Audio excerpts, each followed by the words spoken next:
우리 삶도 가만히 생각하면 그 끝을 알 수 없는 사막 위에 서 있는 것과 같습니다. 사막에서 변치 않는 별자리를 보며 걷는 것처럼 우리도 변치 않는 진리, 변치 않는 빛을 보며 걸어가야 합니다. 또한 거기에서 나아가 우리 스스로 별이 될 수도 있습니다. 어떤 별을 따라가기만 하는 것이 아니라 나 자신이 남이 보고 따라올 수 있는 별이 되면 좋지 않을까요? 여러분은 무엇을 바라보며 걷고 있나요? 거기서 나아가 여러분은 어떤 별이 되시겠습니까? 안녕하세요. 여러분의 삶이 눈부시게 빛나길 바라는 루나 펄스입니다. 오늘 소개해 드릴 책은 믿는 인간에 대하여입니다. 지은이는 한동일, 펴낸 것은 흐름출판입니다. 믿는 인간에 대하여는 독자에게 큰 울림을 주었던 라틴어 수업의 한동일 작가의 신작입니다. 이 책은 종교를 가진 한 명의 신앙인이자 오랜 시간 법학을 공부해온 저자가 예루살렘에서 보낸 한 달의 경험과 자기 삶을 바탕으로 오늘날 종교 공동체와 인간이 가져야 할 태도에 대해 돌아보고 있는 책입니다. 저자는 유럽 역사를 들여다보며 지금과 같이 혼란한 시기가 과거에도 있어 왔음을 짚어냈고 고통과 환란의 시대에 신을 찾았던 사람들을 이야기합니다. 이것을 통해 지금 여기에서 살아가는 우리가 종교를 가지고 있든 가지고 있지 않든 각자 마주한 삶의 문제에 대해 어떻게 답을 해야 하는지, 어떤 태도로 살아가야 하는지 함께 생각해 보기를 제안합니다. 믿음이 사라져가는 시대, 우리는 어떻게 살아야 하는가? 역사 속 신을 믿은 인간의 모습은 지금 우리에게 무엇을 말해주고 있는가? 불완전한 한 인간으로서 성찰하고 얻은 깨달음을 담은 책, 믿는 인간에 대하여. 책의 내용 중에서 일부 발췌해 들려드리겠습니다. 오늘도 책과 함께 편안하고 따스한 시간 되시기 바랍니다. 이야기를 시작하며 신에 대한 인간의 믿음과 종교는 인간의 삶에 긍정적이든 부정적이든 오랜 세월에 걸쳐 지대한 영향을 미쳐왔으므로 그것을 통해 우리 삶에서 무엇을 발견할 수 있을지 함께 생각해보고 나누는 것은 의미가 있을 것 같았습니다. 아울러 갈수록 종교를 가진 인구의 비율이 줄고 있다는 언론의 조사 결과를 보며 신에 대한 믿음이 사라지는 시대이지만 그 가운데에서도 여전히 종교와 믿음의 의미는 찾을 수 있다고 생각했습니다. 나아가 이 같은 상황을 초래한 종교계와 오늘날 신을 믿는 이들이 스스로를 돌아봐야 할 시점이 다가온 것 같다는 생각도 들었지요. 초기 인류는 맹수의 먹이가 될 정도로 약한 존재였습니다. 이런 인류가 어떻게 진화하고 생존할 수 있었을까요? 저는 이 질문의 답으로 인류가 생존을 위해 선택한 필사의 전략은 겸손이 아닐까 생각해 봅니다. 대부분의 동물이 자연 환경에 맞춰 스스로 진화해 나간 측면이 있다면 인간은 이민족의 침략을 받거나 그들과 부딪혔을 때 자신보다 나은 상대의 기술이나 생각을 겸손하게 전해받는 방법을 통해 진화해 왔습니다. 언어에서부터 종교에 이르기까지 그 폭은 다양하고 방대합니다. 인도 유럽어가 동양과 서양에 광범위하게 영향을 주며 전 세계 언어의 뿌리 역할을 했던 데에는 그들의 언어를 사용해야만 얻을 수 있는 유익함 또는 좀 더 낫다고 생각되었던 어떤 이점이 있었기 때문일 것입니다. 아마도 초기 인류가 받아들인 것은 인도 유럽어 사용자의 다양한 곡물에 대한 지식, 곧 먹을거리에 대한 정보였겠지요. 그것은 고대 사회의 가정 경제를 관리하는 데 중요한 영향을 미쳤습니다. 인류라는 뜻의 라틴어 단어 후마니타스와 겸손이라는 뜻의 라틴어 후밀리타스를 견주어 생각해 봅니다. 후밀리타스가 처음부터 겸손을 뜻하는 단어는 아니었습니다. 처음에 후밀리타스는 낮고 비천한 신분을 뜻했습니다. 여기에서 더 나아가 비천하고 보잘것없는 상태를 뜻하는 단어로 쓰였지요. 하지만 인류는 이 후밀리타스를 통해 진화해 나갔을 것입니다. 상대가 더 좋은 어떤 것을 가졌다고 생각하면 비굴하고 비천하게 보일지라도 그것을 인정하고 받아들이며 배우려고 하는 자세를 통해 발전해 나간 것입니다. 같은 맥락에서 종교의 보급과 전파도 이해할 수 있을 것 같습니다. 인류가 새로운 신앙을 받아들였던 건 궁극적으로 그것을 받아들였을 때 뭔가 좋은 점이 있으리라는 확신이 있었기 때문일 것입니다. 이미 무엇에든 신앙을 가지고 있는 상황에서 새로운 종교를 받아들이는 마음에는 좀 더 나은 삶에 대한 희망과 기대, 안식처에 대한 간절함이 깃들어 있었겠지요.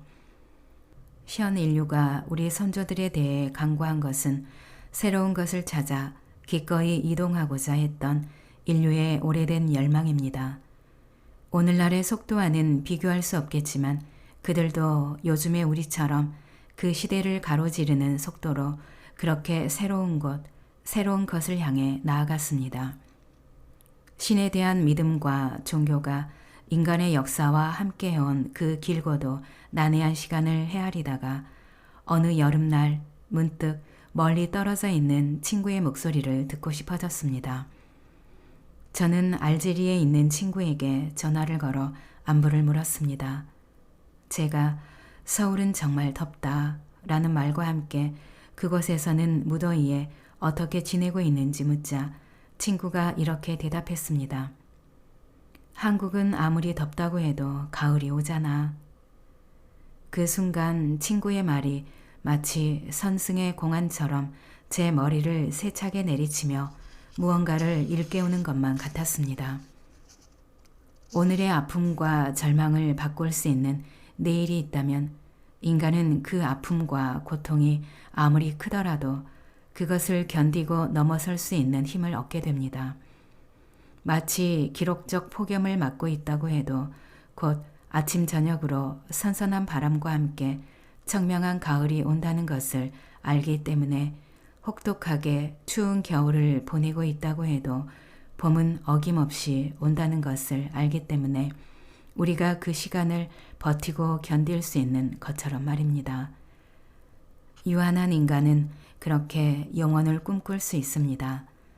인간은 영원을 꿈꿀 때 유한이 영속하는 형태라고 느끼곤 합니다. 이를테면 영생을 얻는다고 생각하는 식이지요.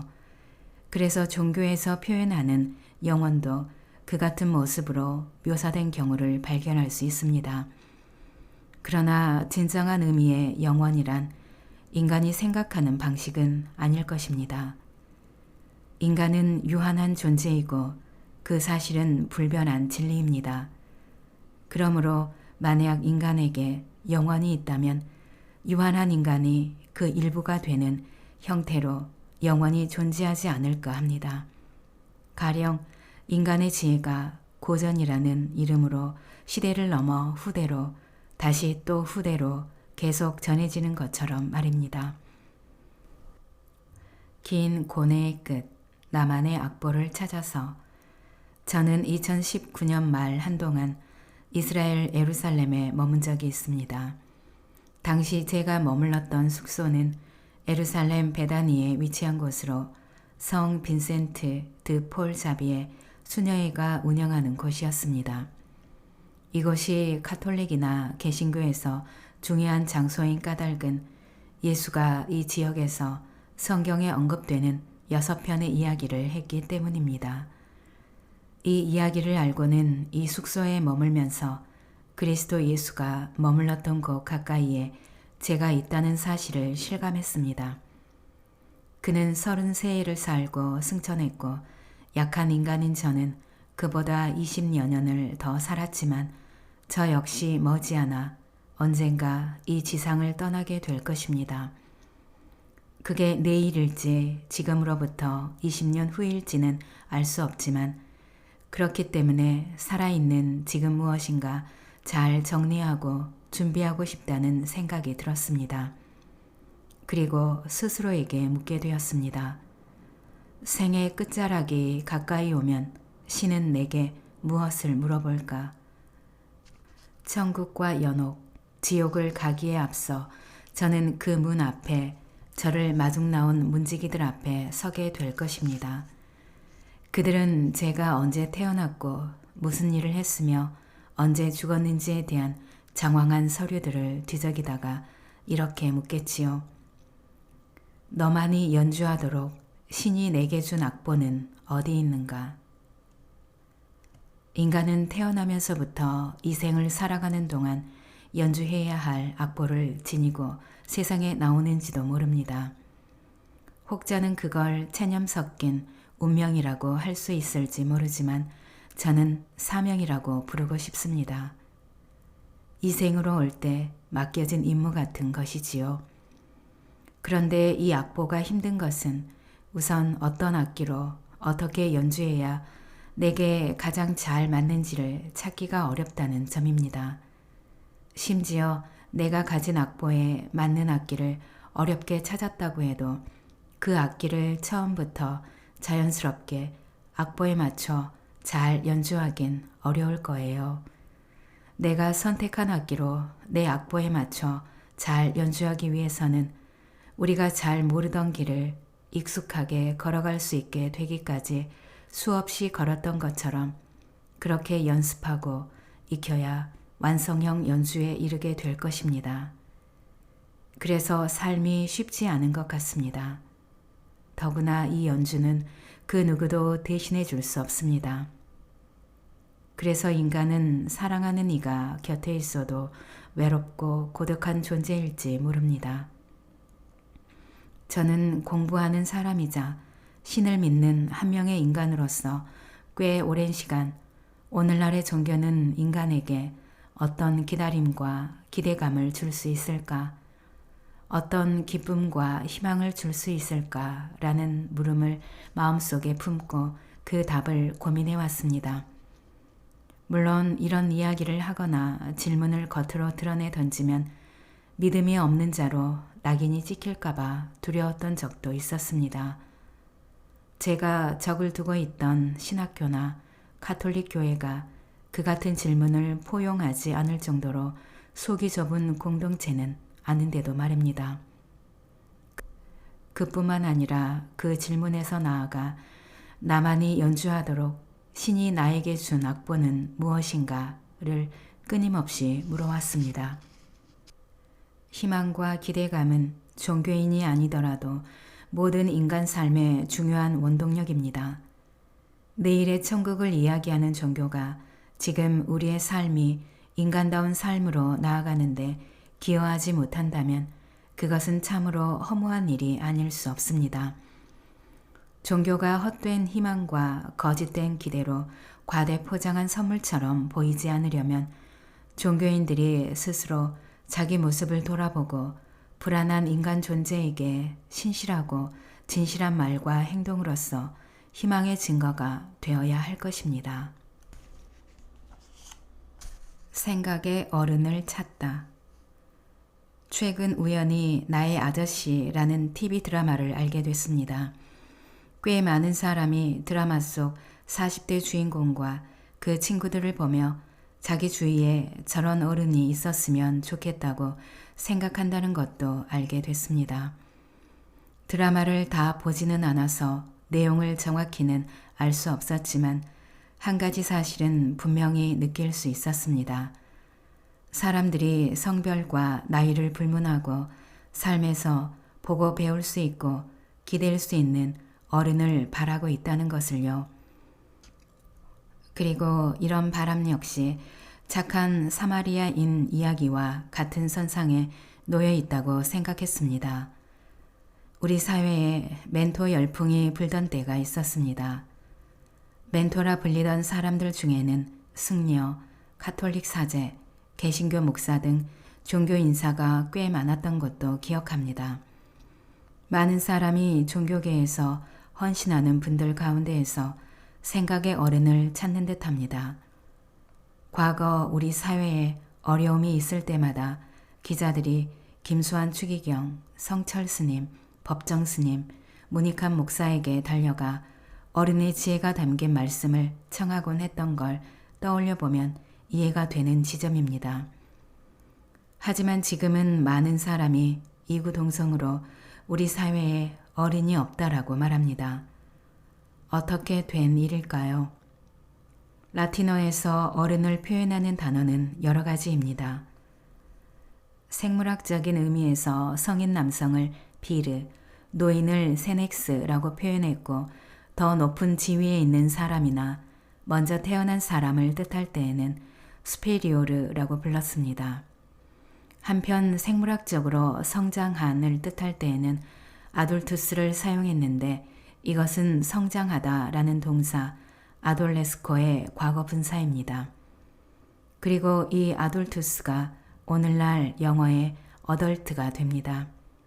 한편 표준국어 대사전은 어른을 다 자란 사람 또는 다 자라서 자기 일에 책임을 질 수 있는 사람, 나이나 지위가 학렬이 높은 윗사람, 결혼을 한 사람이라고 정의하고 있습니다.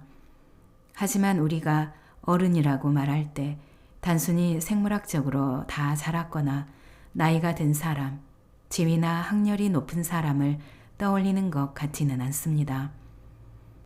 미디어에서 종종 묘사하는 모습처럼 꿈은 사라지고 현실에 치여 지쳐버린 누군가의 모습에 더 공감할지도 모르겠습니다. 그러나 그것이 어른이라는 말에 대한 현실적인 인상이라면 우리 사회에 어린이 없다라는 탄식에서는 이 단어에 대한 또 다른 기대를 잃게 됩니다. 나보다 더 성숙하고 현명하며 지혜로운 누군가를 이 혼란한 삶 속에서 나를 이끌어주고 내가 기댈 수 있는 생각의 어른을 바란다고 해야 할까요? 저는 우리 사회가 언제나 그런 생각의 어른을 찾고 있는 것 같다고 느끼곤 합니다.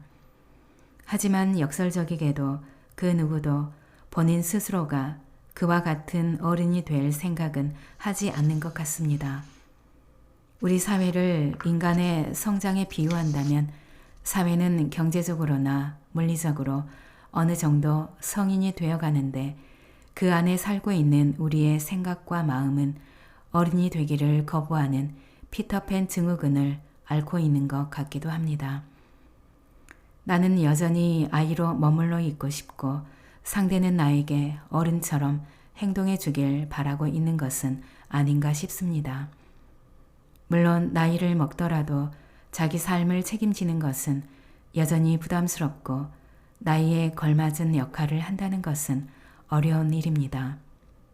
저 역시 부단히 애쓰고 있지만 쉽지 않음을 많은 순간 깨닫고 있습니다.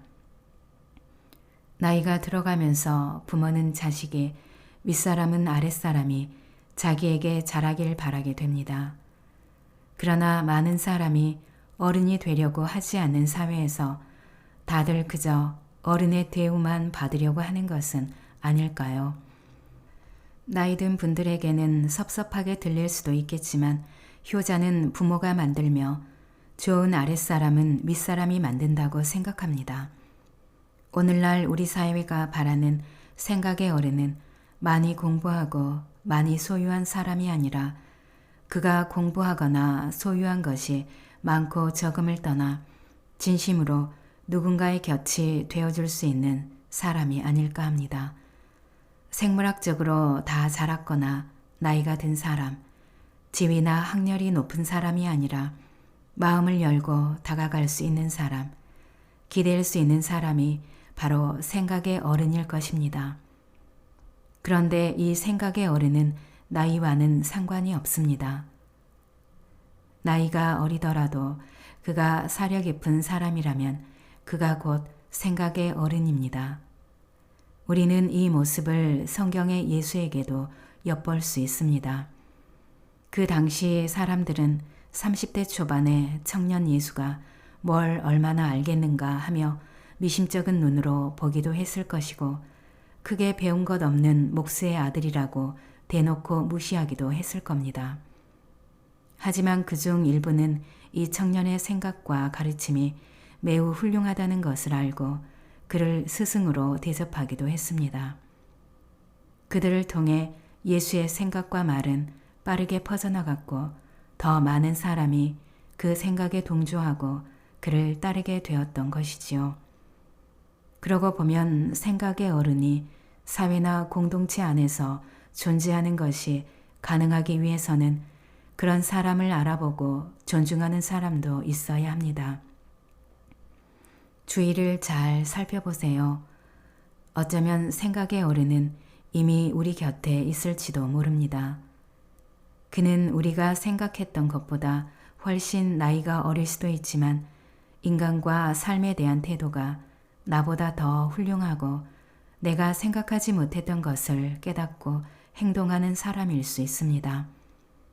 우리가 먼저 그런 사람을 알아보고 존중할 때 우리는 진정한 생각의 어른을 맞이할 수 있을 것입니다. 가혹했던 일제강점기에 국민에게 희망을 주기 위해 노심초사하던 도산 안창호 선생은 지도자가 없다라고 탄식하는 많은 한국인에게 지도자가 없다고 탄식하지 말고 너 자신이 지도자가 되라 라고 했다고 합니다. 누구나 나이를 먹고 어른이 됩니다. 그렇다면 생각의 어른을 타인에게서 찾으려고 하기보다 내가 먼저 생각의 어른이 되고자 하는 노력이 필요하지 않을까요? 그리고 그것은 나 자신부터 깨어 있어야 가능할 것입니다. 예루살렘에서는 많은 사람이 각자 자기 종교에 따라 회당을, 교회를, 성당을, 모스크를 찾아가고 그 안에서 자기의 염원과 바람을 담은 기도를 성심성의껏 올립니다. 그래서 그곳에 있다 보면 세상에 이렇게 종교적인 나라가 어디 있을까?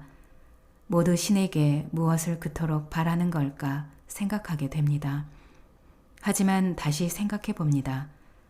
이제는 신에게 끊임없이 무엇을 해달라고 보채는 기도에서 벗어나 내가 누구인지, 나는 의롭게 잘 살아왔는지, 앞으로 어떻게 살아갈 것인지에 대한 성찰의 기도가 필요하지 않은가 하고요. 나의 이웃, 생각의 어른을 밖에서 찾고 바랄 것이 아니라 내가 그런 이웃이 어른이 되어줄 수 있는지를 되돌아봐야 할 때입니다. 능동적인 바라봄. 모든 것은 바라봄에서 시작됩니다. 개인의 고통도 사회의 아픔과 괴로움도 그 해결을 위한 첫 단계는 보는 것에서 시작합니다. 여기가 모든 이해의 출발점입니다. 우리는 국적, 성별, 나이, 종교를 비롯해 많은 부분에서 서로 다룰 수 있지만 인간이기에 분명히 같은 아픔을 가지고 있습니다. 우리가 주의를 기울여 바라봐야 하는 것은 차이가 아니라 같음입니다. 나아가 바라봄이 늘 타인을 향한 것이라면 타인의 단점, 잘못된 점만 쉽게 보게 되어 결국 상대를 탓하는 마음이 생깁니다.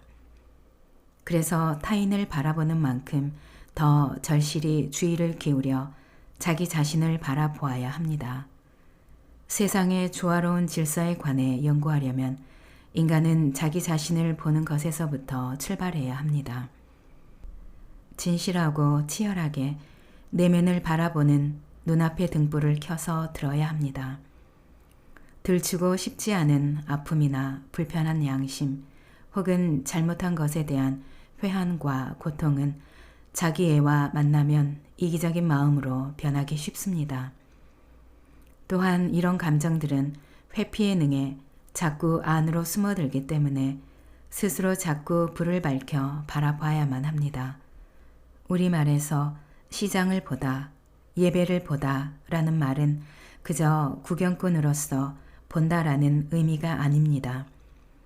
장을 보러 간다고 할 때 그저 시장을 둘러보고만 오지 않는 것과 같습니다.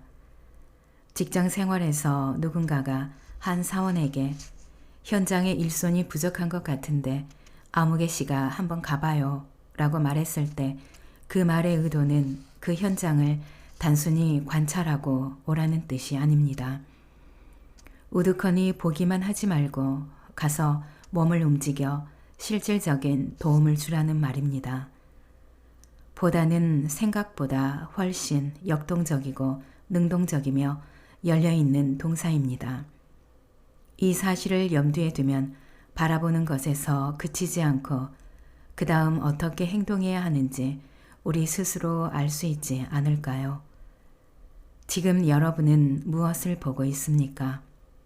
여러분의 눈에는 무엇이 보입니까?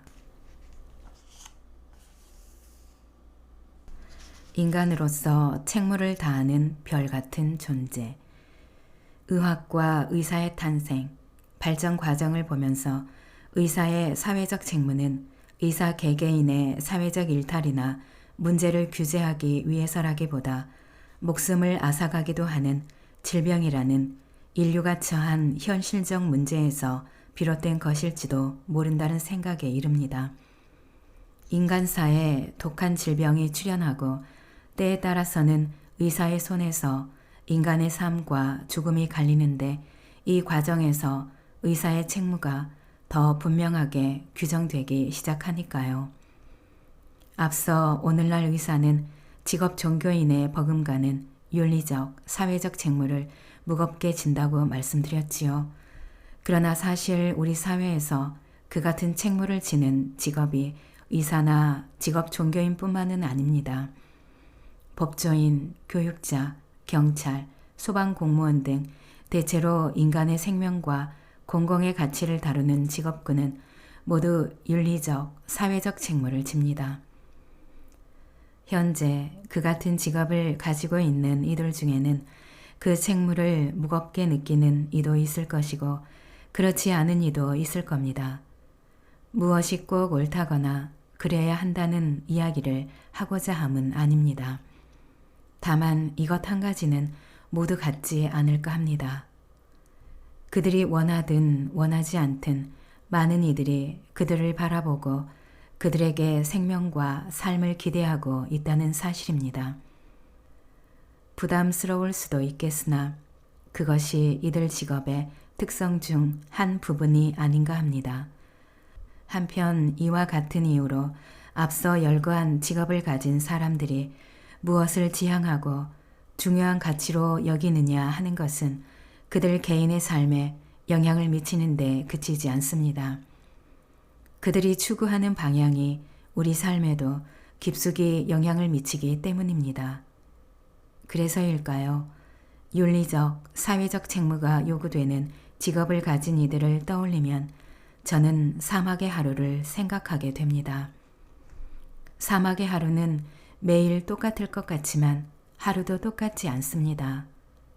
사막에 바람이 세차게 불면 어제까지 길이었던 것이 길이 아니게 됩니다. 또 사막은 비가 잦지 않으면 한번 비가 내리면 토사가 흘러 순식간에 개울이 생기며 길이 바뀌게 되고요.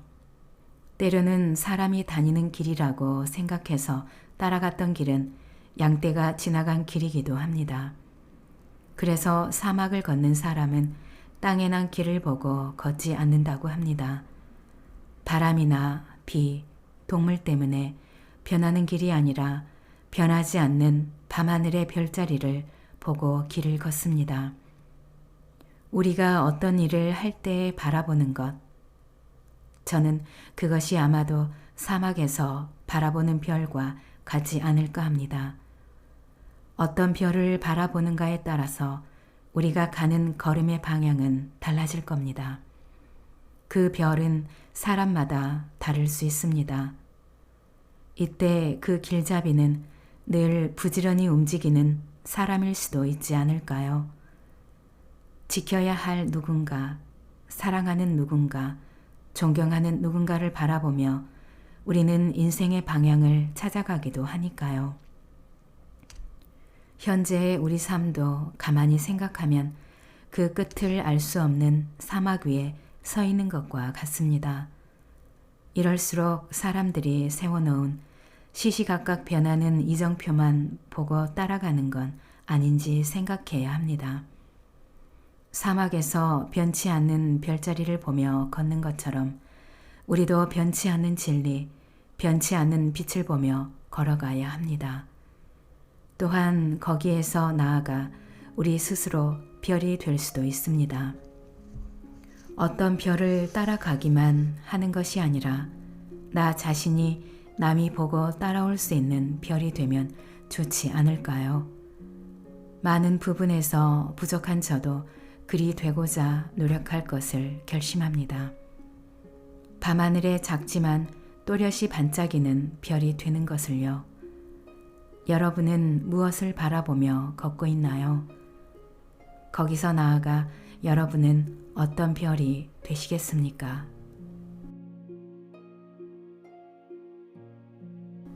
낭독은 여기까지입니다. 여러분의 구독과 좋아요, 댓글은 저에게 큰 힘이 되는 거 아시죠? 오늘도 끝까지 들어주셔서 감사합니다.